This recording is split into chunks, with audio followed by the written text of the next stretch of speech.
El descubrimiento del dióxido de titanio se llevó a cabo en 1791 por el clérigo y geólogo aficionado William Gregor, al observar una especie de arena negra que era atraída era capaz de ser atraída por los imanes. Esta arena negra, al ser analizada, descubrió que tenía un óxido de un metal que no estaba identificado. Actualmente sabemos que este metal era el titanio y el nombre de la arena negra es la ilmenita, que está compuesta por dióxido de titanio. Ahora, el titanio, el dióxido de titanio va a ser una especie de polvo blanco y opaco que presenta propiedades que son fotocatalíticas y electrocrómicas. El titanio es el noveno elemento más abundante en la corteza terrestre, con alrededor de un 0,62% de abundancia. Y el dióxido de titanio va a ser uno de los compuestos más importantes y con mayor cantidad de aplicaciones en diferentes industrias, como la industria del papel, el plástico, los cosméticos, las pinturas, los alimentos, la farmacéutica y textil, debido a las propiedades que mencionamos anteriormente. Ahora, los aspectos económicos.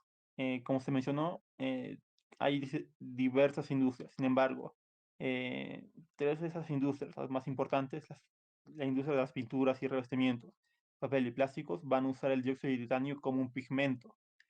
Esto va a implicar que el 94% del dióxido de titanio que es usado va a ser usado como pigmento. Y también sabemos que casi 2/3 de los pigmentos producidos mundialmente eh, son, son dióxido de titanio. Siguiente diapositiva. Ahora, la producción del dióxido de titanio, eh, el mayor productor del dióxido de titanio es China, que a finales de los 90 aumentaron su producción bastante y actualmente tiene como el 30% de la producción del dióxido de titanio. Hay dos maneras de producir, hay dos maneras principales de producir dióxido de titanio, por la sulfuración y por la cloración. China en un 93,5% lo produce mediante la sulfuración, a pesar de que la cloración da un mejor rendimiento y calidad. Y a comparación de eso, Chemours, el mayor fabricante de dióxido de titanio del mundo, realiza todos, en un 100%, realiza el- la fabricación del dióxido de titanio por el método de cloración. Ahora nos toca hablar acerca de las propiedades del dióxido de titanio. Para ello los veremos adelante.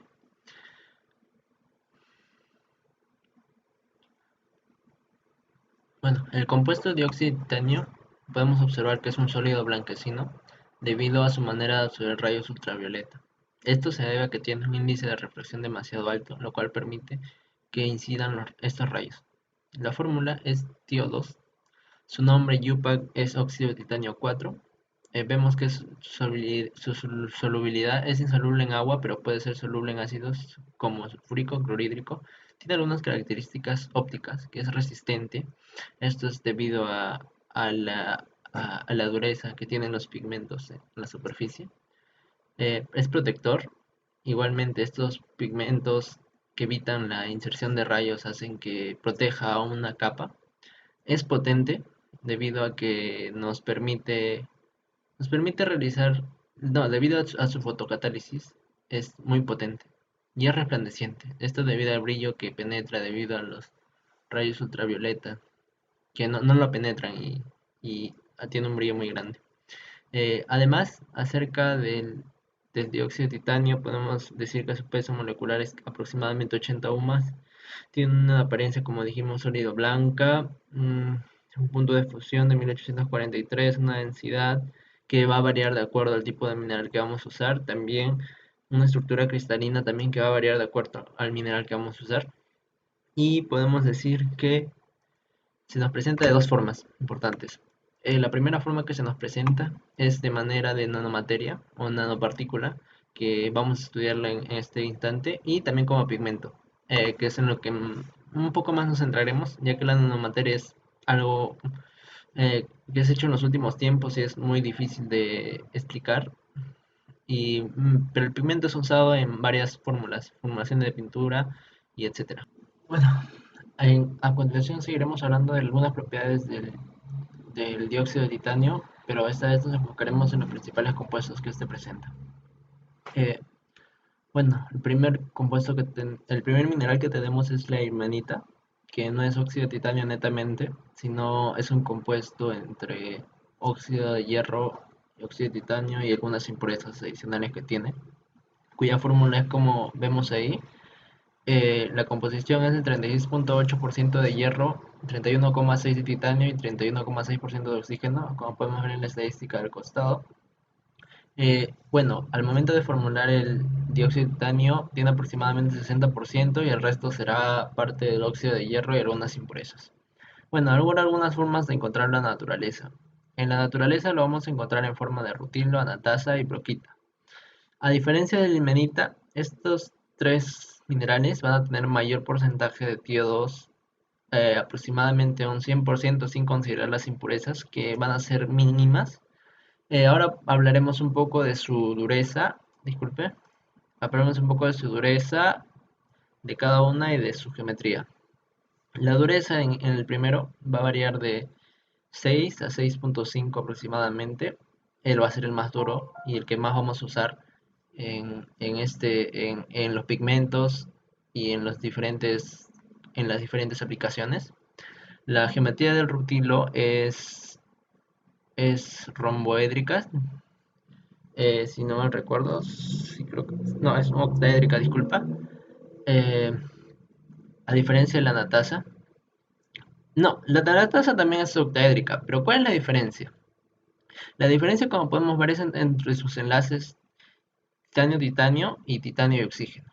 El enlace titanio-titanio en la natasa van a ser más largas, mientras que el rutilo va a ser al revés. En la natasa, el enlace titanio-oxígeno van a ser más cortas en comparación con el rutilo, que va a ser al revés. Estos dos van a ser de más importancia y no hablaremos mucho de la broquita ya que su geometría es más ortorrómbica y no es muy utilizado debido a que romper los enlaces ortorrómbicos van a ser mucho más difíciles que romper los otros enlaces. Por eso no va a ser muy usado como pigmento. A pesar de esto, tiene una dureza considerable, igual a la natasa, y nos puede servir también en alguna otra forma.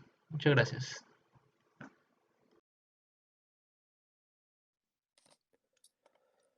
El Sol es considerado una de las principales fuentes de emanación de radiación ultravioleta, la cual al estar en contacto con la piel puede causar daños colaterales.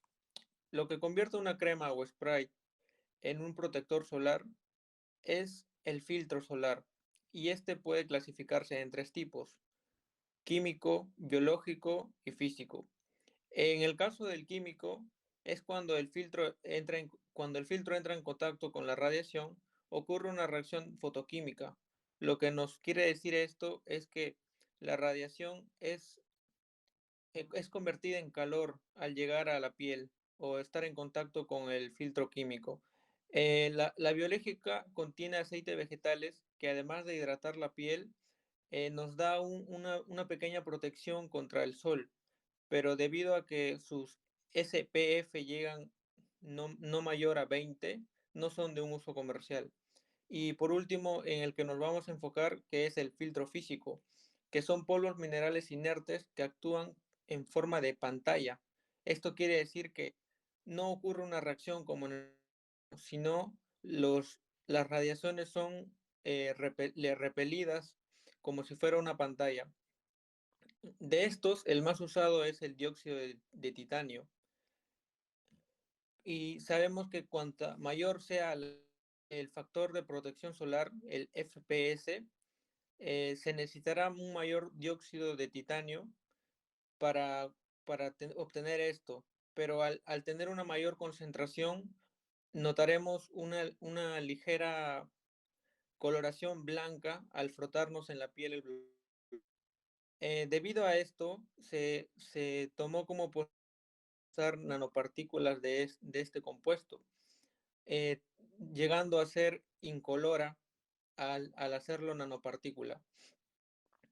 Se ha demostrado que presenta una ligera fotosensibilidad en los cristales de la superficie, que esto da una formación de radicales libres y a la posterior oxidación celular, generando daño al proceso oxidativo. Por ello, algunas empresas recubren estas nanopartículas con silicatos que convierten a este proceso inerte. Además, eh, se- en este proceso se forman aglomeraciones de nanopartículas debido a este recubrimiento, lo que hacen que no la barrera cutánea. Ahora veremos las aplicaciones del dióxido de titanio. Una de las aplicaciones es el electrocromismo. Siguiente PPT. Esta modulación de las propiedades ópticas se aplica actualmente en las pantallas de información y en la arquitectura para las llamadas ventanas inteligentes. Estas ventanas tienen la capacidad de manera conveniente para los usuarios. El dióxido de titanio que se usa es en la fase rutilo o anatasa, ya que para este fin las propiedades de ambas son similares. Una superficie especular se puede volver totalmente opaca al aplicarle sobre ella una película electrocrómica de dióxido de titanio para este fin. En la industria de la vibración y flujo térmico que ingresa o sale de una habitación, y actualmente es económicamente viable fabricar bastantes ventanas inteligentes de varios metros cuadrados de longitud. Siguiente PPT, por favor. Ahora veremos la fotocatálisis. Para la aplicación de la fotocatálisis se usa de manera más común la fase anatasa del dióxido. Es la propiedad de los materiales de promover reacciones químicas en presencia de luz ultravioleta. En el dióxido de titanio puede producir disociación fotocatalítica del agua. Al irradiarse las nanopartículas de dióxido de titanio con fotones de energía igual o mayor en su ancho, se promueven electrones desde la banda de valencia hasta la conducción, generando pares electrón hueco en el óxido. Al haber moléculas de hidroxilo en su superficie, son absorbidas y generan radicales de titanio 4 que degradan directamente al compuesto orgánico contaminante. Siguiente PPT, por favor. Otra aplicación de la fotocatálisis se da en el cemento Portland blanco por rodamina B o por degradación de óxido de nitrógeno, en el cual se usan las fases de rutilo y anatasa en diferentes proporciones. En el caso de la rodamina B, le da un color rojizo en el cemento, y al ser irradiadas con rayos UV, como se puede ver en la imagen, en la primera imagen, por largos periodos de exposición se puede llegar a frenar la degradación del colorante del cemento. Sin embargo, cuando son periodos cortos o pocas horas de exposición, no se puede lograr apreciar el efecto que tienen las partículas del dióxido de titanio completamente distribuidas en él. En el caso de la degradación de óxidos de nitrógeno, también conocido como proceso de denitrogenización, que se logra ver en la segunda imagen, como es el montaje para poder degradar los óxidos gracias a su uso de nanopartículas de dióxido de titanio. Su uso ayuda al medio ambiente y evita que la lluvia ácida, ya que perjudica cultivos, bosques y la vida acuática. También reduce el smog fotoquímico y incrementa la compresión del cemento. Siguiendo con la exposición sobre el dióxido de titanio, empezaremos a hablar sobre los procesos de obtención. Primero tenemos el proceso del cloruro. Es un proceso que más económico y se utiliza el mineral de la ilmetita. La ilmetita, una vez traído hacia la fábrica, se procede a almacenar. Luego es llevada hacia un molino en donde es triturada y reducida su tamaño para su posterior reacción en una cuba de reducción con el cloro gaseoso. Esta reacción se tiene que hacer a una temperatura entre 900 grados Celsius a 1000 grados Celsius. Como podemos ver aquí, tenemos el diagrama de procesos y se empieza con la evaporación al vacío. La evaporación al vacío consiste en que la solución se tiene que inhibir para que, para que así se pueda eliminar el exceso de agua y el exceso de ácido clorhídrico que se formó mediante la anterior reacción, ¿no? Cuando reaccionó el mineral con el cloro gaseoso. Como siguiente proceso tenemos la hidrólisis por pulverización. Este proceso se tiene que hacer en una temperatura de 120 grados a 350 grados Celsius, en donde el mineral pasa a un estado amorfo, donde su diámetro está entre 1 a 100 micrómetros. ¿Cómo se puede hacer que este mineral amorfo pase a un estado cristalino? Es mediante el proceso de la calcinación. El proceso de la calcinación hace que este sólido amorfo pase a un sólido cristalino, elevando su temperatura hasta unos 500 a 1000 grados Celsius aproximadamente. El proceso de calcinación requiere de un agente que lo controle, ya que este es el que controla la transformación de este sólido. Mediante los procesos anteriores que yo les he mencionado, se ha liberado vapores, se ha liberado HCl, se ha liberado y también quedan otros metales que no han reaccionado mediante este proceso, ¿no? Esos metales se tienen que reciclar, ya que son muy dañinos para el medio ambiente. Y por lo general se los que neutraliza con cal o con piedra caliza y se los arroja a un vertedero, ¿no? Como último proceso tenemos a la molienda. Después del proceso de la calcinación, se obtiene un sólido cristalino de aproximadamente 99,5% en fase anatasa. Entonces, en la molienda lo único que se va a hacer es triturar este sólido para que nos dé pigmentos de dióxido de titanio, que es nuestro objetivo, ¿no? Aparte de la molienda, se tiene que hacer un proceso de filtrado y de lavado, ya que esto ayuda a la fluidez y nos permite tener un pigmento mucho más comercial, ¿no? Como segundo proceso tenemos la obtención de nanopartículas de dióxido de titanio en fase anatasa. ¿Cómo se empieza esto? Primero necesitamos un precursor que puede ser un oxalato de titanio, en el cual se le coloca en un recipiente y se le hace reaccionar con alcohol mediante una reacción de 10 a 30 horas a una temperatura de 70 a 100 grados Celsius. Como estamos viendo en la imagen, tenemos su diagrama de procesos, que empezaría con el enfriamiento. El proceso de enfriamiento es importante porque es aquí en donde se controla la cantidad de impurezas, ya que el enfriamiento consiste en que las esferas tengan un tamaño adecuado, ya que si tienen un mayor tamaño podrían contener una mayor cantidad de impurezas.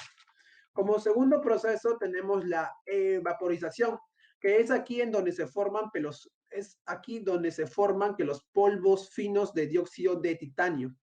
Como tercer proceso tenemos la calcinación, que como en el método anterior hemos visto, sirve para pasar de esos sólidos amorfos a sólidos cristalinos en fase anatasa o fase rutilo. En este caso, se tiene que calcinar por un periodo de 2 a 4 horas a una temperatura de 300 a 400 grados Celsius. Y por último, tenemos el producto final que se encuentra en fase anatasa y está listo, por ejemplo, para una aplicación en la fotocatálisis. Muchas gracias. Ya. Ahora vamos con una parte muy interesante que es el reciclaje del dióxido de titanio. Y para ello vamos a obtener los pigmentos de dióxido de titanio a partir de las pinturas gastadas que tienen pigmentos vírgenes. ¿Por qué escogí este tema? Bueno, en el análisis que me basé en varios libros y artículos y tesis, observamos que primero se realiza un análisis estadístico que confirma que el 50% de las pinturas son usadas para uso personal, uso doméstico, y de estas casi el 10 a 15% son desechadas.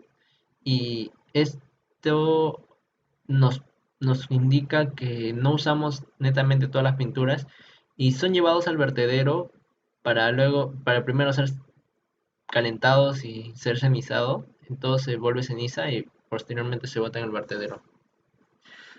Para ello se ha elaborado un diagrama de procesos que podemos observar de cómo podemos reciclar todas estas pinturas, ¿no?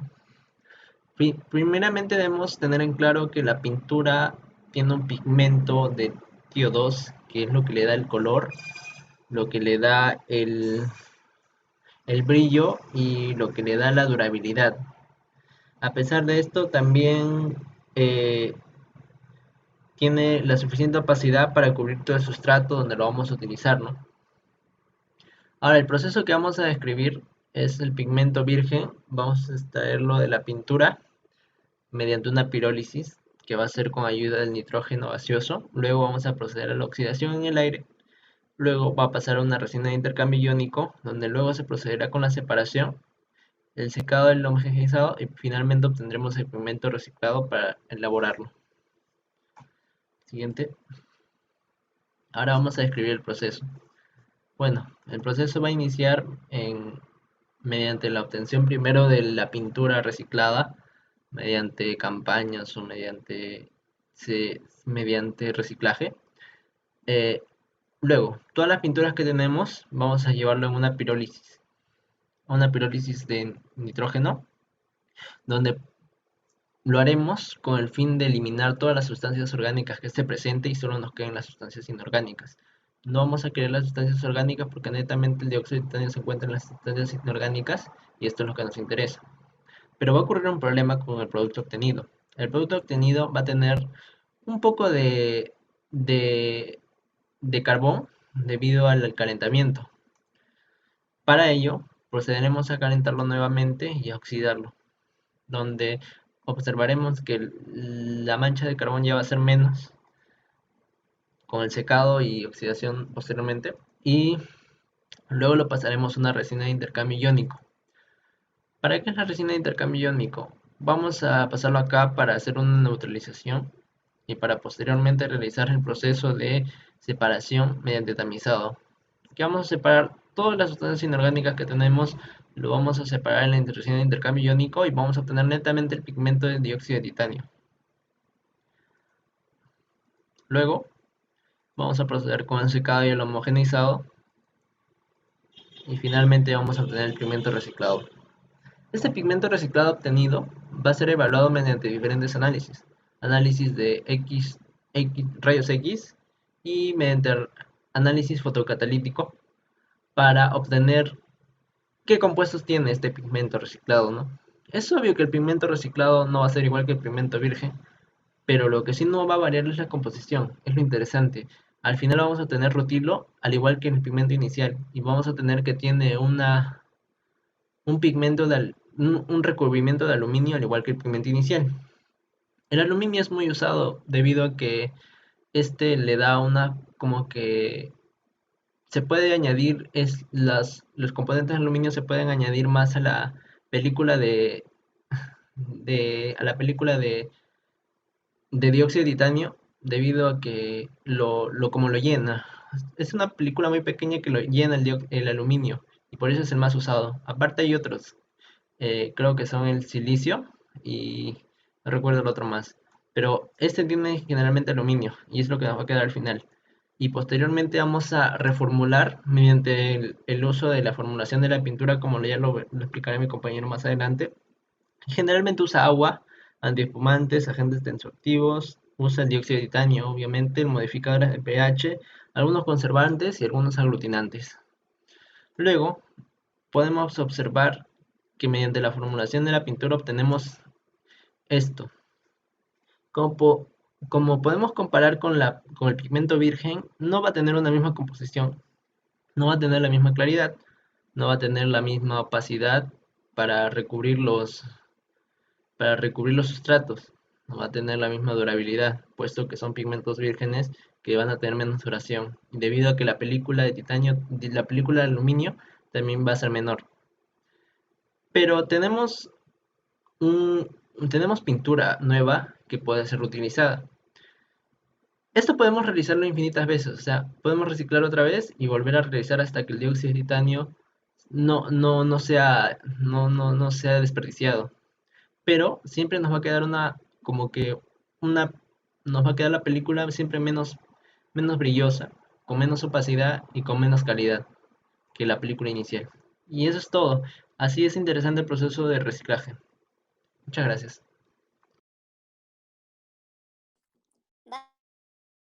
Se conoce y se usa el dióxido de titanio como colorante con el nombre E171.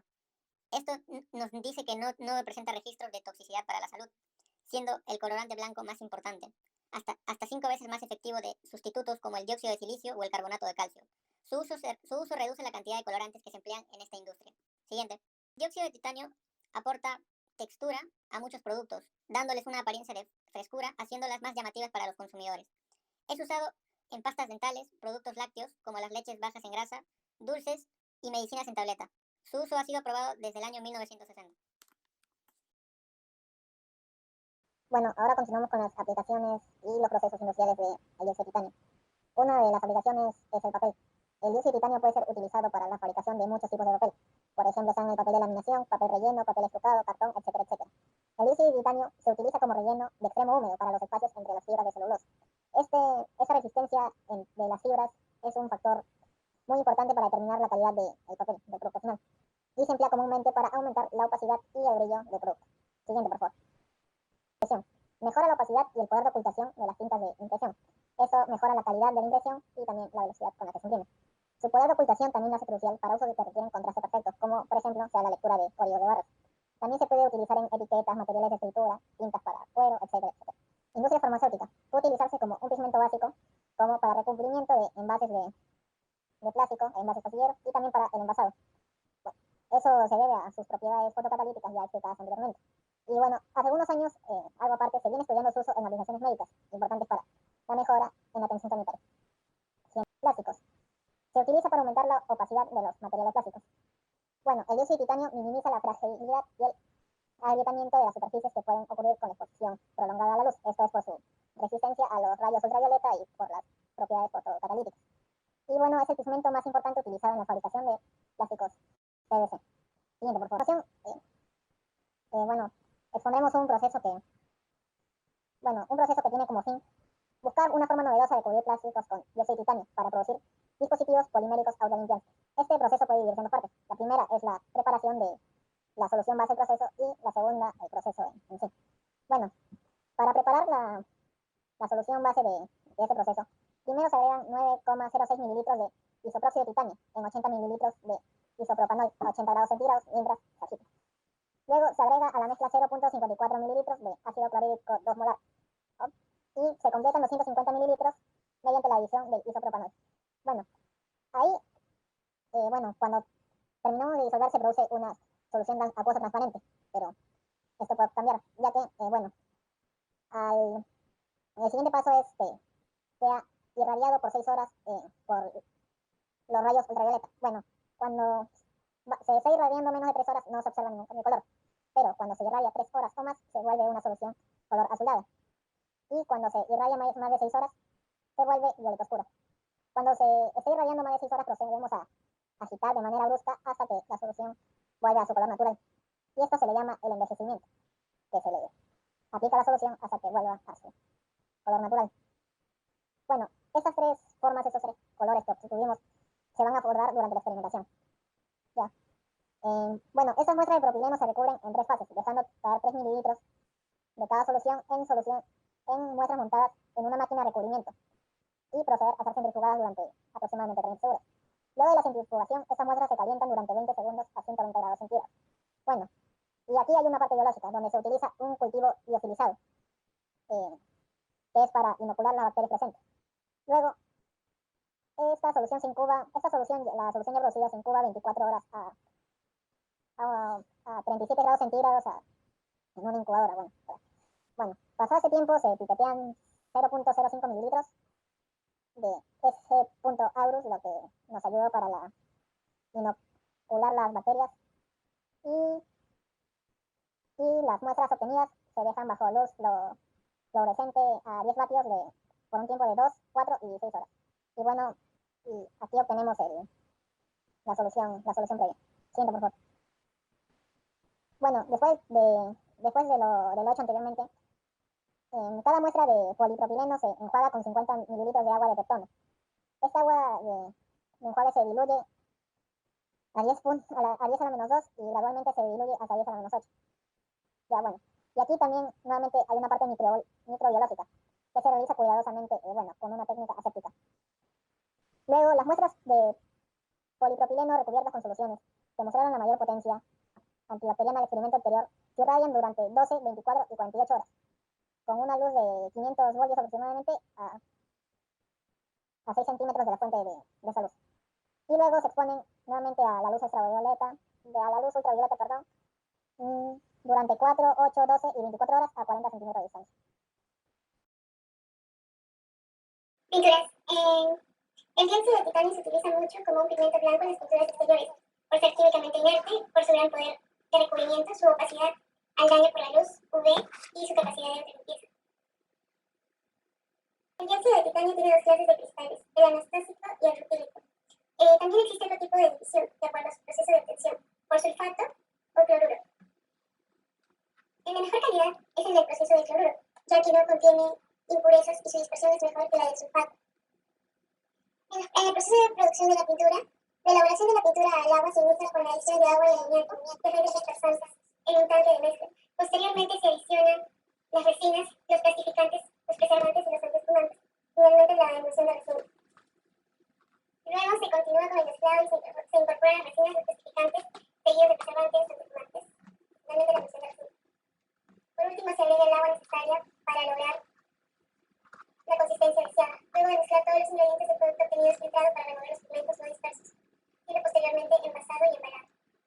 El proceso de fabricación comienza al ingresar en el dispersor las cantidades correspondientes de agua, dimetilglicol, dimetilbenceno, fungicida. Una vez terminado este paso, se agita a la velocidad durante 4,5 a 5,5 minutos.